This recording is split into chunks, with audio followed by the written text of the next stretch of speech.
Subscribe now and press the bell icon. Never miss an update.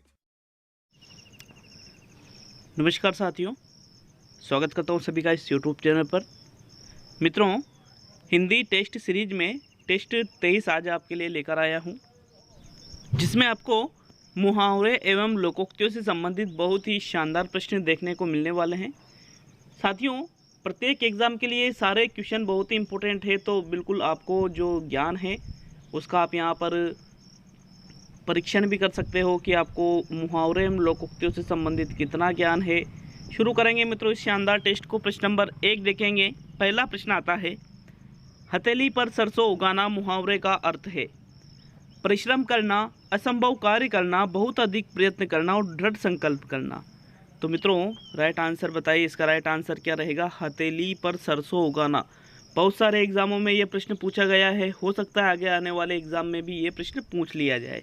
तो साथियों इसका right answer बताइए, इसका राइट आंसर क्या रहेगा? तो मित्रों इसका जो राइट आंसर है वो रहेगा असंभव कार्य करना। देखिए, हथेली पर सरसों उगाना मतलब हथेली पर सरसों उगती है क्या, लेकिन उगा देते हैं, तो ये क्या होता है? असंभव कार्य कर दिया उसने, ऐसा इस मुहावरे का अर्थ लिया जाता है। दूसरा विकल्प सही है साथियों। प्रश्न 2 देखेंगे। चांदी का जूता का सर्वाधिक उपयुक्त अर्थ है। ये थोड़ा टाइपिंग में मिस्टेक है, लेकिन चांदी का जूता ये मैंने लिखा है, इसका सर्वाधिक उपयुक्त अर्थ बताना है। महंगी वस्तु, रिश्वत, अनुपयोगी वस्तु और अमीरी का दिखावा। तो साथियों चांदी का जूता का मतलब होता है रिश्वत। क्या होता है? रिश्वत। चांदी का जूता का सीधा सा मतलब है कि अगर कोई चांदी का जूता भी दे तो उसे ले ले, तो इसका मतलब क्या है? रिश्वत लेना होता है साथियों। दूसरा विकल्प यहाँ पर सही है। चलिए प्रश्न नंबर 3 देखेंगे। ढाक के 3 पात होना का सही अर्थ क्या है? स्थिति को ढक कर रखना, सदैव एक जैसी स्थिति, सबसे अलग स्थिति और स्थिति नियंत्रण में रखना। तो मित्रों इसका जो राइट आंसर है वो रहेगा सदैव एक जैसी स्थिति। ढाक के 3 पात मतलब वो एक जैसी स्थिति हमेशा बनी रहना। ठीक है, दूसरा विकल्प यहाँ पर आपका सही रहेगा। प्रश्न 4 पे आते हैं मित्रों। एक आंख से देखना मुहावरे का अर्थ क्या है? काना होना, अंधा होना, समभाव से देखना और पक्षपात करना।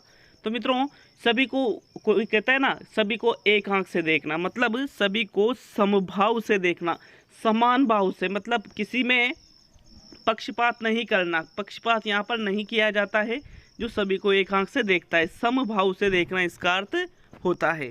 तीसरा विकल्प आपका सही है मित्रों। प्रश्न 5 पे आते हैं। निम्न मुहावरों में से किस मुहावरे का अर्थ अदृश्य होना है? अदृश्य होना। ठीक है, मुहावरे का अर्थ देखना है कि वो मुहावरा कौन सा है जिसका अर्थ होता है अदृश्य होना। 3 तेरह होना, गुलर का फूल होना, जमीन पर पाँव न रखना और हाथ को हाथ न सूझना। तो मित्रों यहाँ पर अदृश्य होना मुहावरे की बात करें तो ये है गुलर का फूल होना। इसका अर्थ क्या होता है? अदृश्य होना, गुलर का फूल होना। ठीक है, दूसरा विकल्प सही है। बहुत ही इम्पोर्टेंट है ये, बहुत ही इम्पोर्टेंट, तो इसको विशेष तौर पे याद रखिए। गुलर का फूल होने का मतलब क्या होता है? अदृश्य होना। प्रश्न 6 है। गंगा गए गंगादास, जमुना गए जमुनादास। कहावत का अर्थ क्या है? स्वार्थी, पुण्यात्मा, तीर्थ यात्रा और अवसरवादी। साथियों किसी प्रश्न पर अगर आपको डाउट लगता है तो बिल्कुल कमेंट बॉक्स में कमेंट करके जाए मित्रों, हम उसका जरूर सॉल्यूशन निकालेंगे। तो गंगा गए गंगादास और जमुना गए जमुनादास, इसका अर्थ होता है अवसरवादी। क्या होता है? अवसरवादी होता है साथियों। चौथा विकल्प यहाँ पर आपका राइट रहेगा। प्रश्न 7 पे चलते हैं। जाके पाँव न फटे भिवाई, सो क्या जाने पीर पर आई। का अर्थ क्या है? कठोर होना, दूसरे के कष्ट को अनुभव करना, जिसके ऊपर बीतती है वही जानता है और दयालु होना। तो साथियों क्या है लोकोक्ति? जाके पाँव ना फटे भिवाई, सो क्या जाने पीर पर आई। इसका मतलब है जिसके ऊपर बीतती है वही जानता है, कि जिसके पैर में भिवाई नहीं फटती है वो उसको क्या पता है कि पीड़ा क्या होती है साथियों। तो जिसके ऊपर बीतती है वही जानता है। अपन कहते हैं कि अरे यार चल कोई बात नहीं, कोई बात नहीं क्या, जिसके ऊपर आपदा आती है उसका दर्द उसी को महसूस होता है, इसलिए कहा जाता है जाके पाँव ना फटे भिवाई, सो क्या जाने पीर पर आई। तीसरा विकल्प सही है साथियों। प्रश्न 8 पे चलते हैं। नाक पर सुपारी तोड़ना का अर्थ क्या है? इज्जत उतार देना, घृणा प्रकट करना, बहुत परेशान करना और असंभव कार्य करना। तो साथियों, नाक पर सुपारी नहीं तोड़ सकते, मतलब ये बहुत असंभव कार्य है, इसलिए इसका चौथा विकल्प सही है। असंभव कार्य करना नाक पर सुपारी तोड़ने का अर्थ से लिया जाता है। चौथा विकल्प सही है साथियों। प्रश्न 9 देखेंगे। किस क्रम में सही मेल नहीं है? तो जो सही मेल नहीं है वो बताइए। खोदा पहाड़ निकली चुईया लोकोक्ति है ये एक, ये बताना है ये गलत है या सही है। 1 और 1 11 ये एक मुहावरा है। दुविधा में दोनों गए माया मिली न राम, ये एक लोकोक्ति है।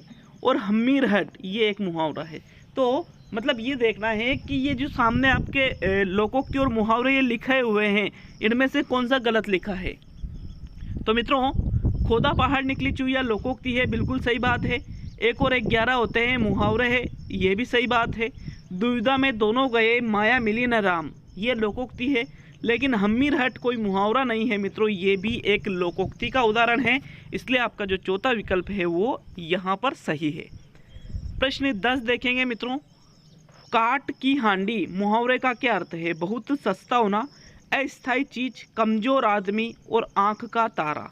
तो साथियों, प्रश्न नंबर 10 का आपको राइट आंसर बताना है। इसका राइट आंसर क्या रहेगा साथियों? मित्रों, काट की हांडी जो मुहावरा है, इसका जो सही अर्थ है वो होता है अस्थायी चीज। अस्थायी चीज का मतलब क्या होता है? जो स्थायी नहीं हो। ठीक है, देखिए काट मतलब क्या होता है? लकड़ी की हांडी, मतलब आप टेम्परेली किसी चीज को बना लेते हो, वो होती है काट की हांडी कहलाती है वो। दूसरा विकल्प सही है। प्रश्न 11 पे आते हैं। काट का उल्लू होना मुहावरे का सही अर्थ क्या है? बुरे आचरण करना, अत्यंत मूर्ख व्यक्ति, उल्लू के समान दिखाई देना और काट की तरह शुष्क होना। तो मित्रों, काट का उल्लू होना इसका मतलब होता है अत्यंत मूर्ख व्यक्ति। जो अत्यंत मूर्ख व्यक्ति है उसके लिए ही काट का उल्लू शब्द का प्रयोग किया जाता है। तो विकल्प 2 आपका यहाँ पर बिल्कुल राइट रहेगा। प्रश्न 12 पे चलते हैं मित्रों। निम्न मुहावरों में से किस मुहावरे के सामने लिखित अर्थ सही नहीं है? तो जो सही नहीं है वो आपका राइट आंसर रहेगा। तो आराम से विकल्पों को देखिए। बालू की भीत होना, इसका मतलब होता है व्यर्थ प्रयास करना, क्या ये सही है या गलत है? बगले झांकना, जवाब न दे पाना, ये न है, जवाब न दे पाना, क्या ये सही है या गलत है? राग बिगड़ना, इसका मतलब है स्वर बेसुरा होना, ये सही है या गलत है? और लहू का घूंट पीना, क्रोध को दबाना, ये सही है या गलत है? तो मित्रों, यहाँ पर जो सही नहीं है वो देखना है। तो यहाँ पर सही नहीं है राग बिगड़ना, स्वर बेसुरा होना, ये गलत है। बाकी दूसरा, पहला और चौथा जो विकल्प है वो सही है। तो जो सही नहीं है वो देखना था, और सही नहीं क्या है? 3, मतलब आपका तीसरा विकल्प राइट रहेगा यहाँ पर। प्रश्न 13 देखेंगे मित्रों। कार्य आरंभ करने के लिए किस मुहावरे का प्रयोग होता है? शुभारंभ, उद्घाटन, प्रवेश करना और श्री गणेश। तो अपन किसी भी को कार्य को आरंभ करते हैं तो क्या कहते हैं? श्री गणेश। किसका प्रयोग करते हैं? श्री गणेश कर दो। श्री गणेश का मतलब है कार्य को आरंभ कर दो। तो चौथा विकल्प यहाँ पर राइट रहेगा। प्रश्न 14 पे आते हैं साथियों। ईर्ष्या से जलना अर्थ को प्रकट करने वाला मुहावरा है। छाती पर मूंग दलना, छाती पर पत्थर रखना, छाती पर सांप लौटना और छाती ठोकना। बहुत इम्पोर्टेंट है, बहुत ही ज़्यादा इम्पोर्टेंट है। आपको 3 या 4 ही विकल्प सही लग रहे होंगे, लेकिन ईर्ष्या से जलना सबसे उपयुक्त मुहावरा यहाँ पर रहेगा। छाती पर मूंग दलना ये कहलाता है ईर्ष्या से जलना। प्रथम विकल्प यहाँ पर आपका सही रहेगा। मित्रों, प्रश्न 15 देखेंगे, बहुत ही इम्पोर्टेंट है। आगे कुआ पीछे खाई, इस लोकोक्ति का क्या अर्थ है? अनिर्णय की स्थिति, चारों ओर कठिनाई, दोनों ओर कठिनाई और आगे बड़ा और पीछे छोटा संकट। तो आगे कुआ पीछे खाई इसका मतलब होता है चारों ओर कठिनाई। ऐसा नहीं है कि आगे कुआ पीछे खाई तो आगे और पीछे दोनों ही कठिनाई रहेगी, साइड में से निकल जाओ, ऐसा नहीं होगा। आगे कुआ पीछे खाई का सीधा सा मतलब ये है कि चारों ओर आपके सामने कठिनाई की स्थिति आ जाती है। तो दूसरा विकल्प सही है। प्रश्न 16, कौन सी कहावत प्रचलित है? मैंने सभी तरह के क्वेश्चन इसमें डाले हैं जिस तरह से आपके एग्जाम में क्वेश्चन बन सकते हैं। चोर चोर चचेरे भाई, चचेरे भाई चोर चोर, चोर चोर मौसेरे भाई और इनमें से कोई नहीं। तो मित्रों यहाँ पर प्रचलित कहावत आपसे पूछी है और यहाँ जो प्रचलित कहावत है वो है चोर चोर मौसेरे भाई। तीसरा विकल्प आपका यहाँ पर राइट रहेगा साथियों।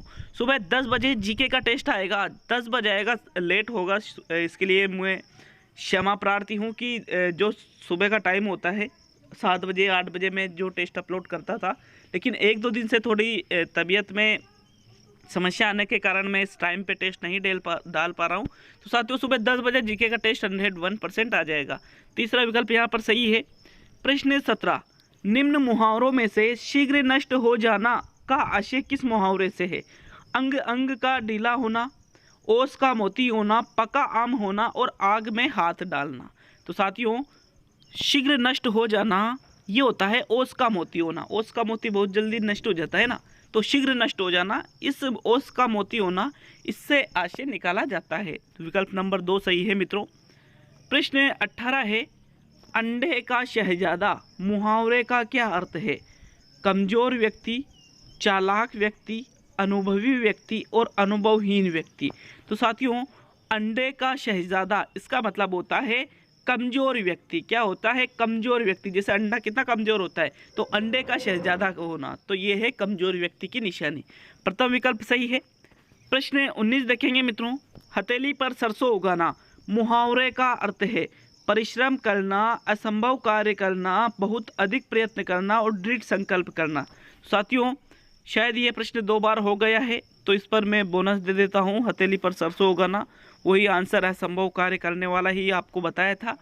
मित्रों प्रश्न 20 पे चलते हैं। 20वां प्रश्न आता है, लल्लो चप्पो करना का सही अर्थ क्या है? जगह जगह ढूंढना, आकाश पाताल एक कर देना, चिकनी चुपड़ी बातें करना और इनमें से कोई नहीं। तो साथियों लल्लो चप्पो करना का मतलब है चिकनी चुपड़ी बातें करना। विकल्प 3 आपका बिल्कुल सही है। मित्रों 10 बजे महाराणा कुंभा से 40 प्रश्न लिए हैं। महाराणा कुंभा से जितने भी इंपॉर्टेंट प्रश्न बैठते हैं 40 प्रश्न एक ही व्यक्ति से। तो देखिए आप बहुत ही इंपॉर्टेंट वो टेस्ट होने वाला है। कोई सी भी भर्ती हो सभी के लिए बहुत इंपॉर्टेंट वो टेस्ट है। 40 प्रश्न आपको देखने को वहाँ मिलेंगे और उस टेस्ट को करने के बाद में आपको महाराणा कुंभा से संबंधित जितनी भी समस्या थी सारी दूर हो जाएगी, आपके प्रश्न बाहर नहीं जाएगा। तो उस टेस्ट को जरूर अटेंड करें, कमेंट करके जाए ये टेस्ट कैसा लगा। थोड़ा तबीयत में खराबी होने के कारण उस प्रकार से नहीं बना पा रहा हूँ, लेकिन फिर भी कोशिश रहती है कि आपके लिए अच्छी सामग्री यहाँ पर लेकर आऊँ। तो मिलते हैं सुबह 10 बजे और कमेंट करके जाए कि कितने प्रश्न आपके सही हुए हैं। किसी प्रश्न पर अगर आपको समस्या है तो बिल्कुल आप बताएं कि सर ये प्रश्न आपने गलत बताया या फिर इस प्रश्न में मुझे आपत्ति है, तो हम उसका मिलकर ज़रूर सॉल्यूशन निकालेंगे। बहुत बहुत धन्यवाद मित्रों। सुबह 10 बजे वापस मिलते हैं।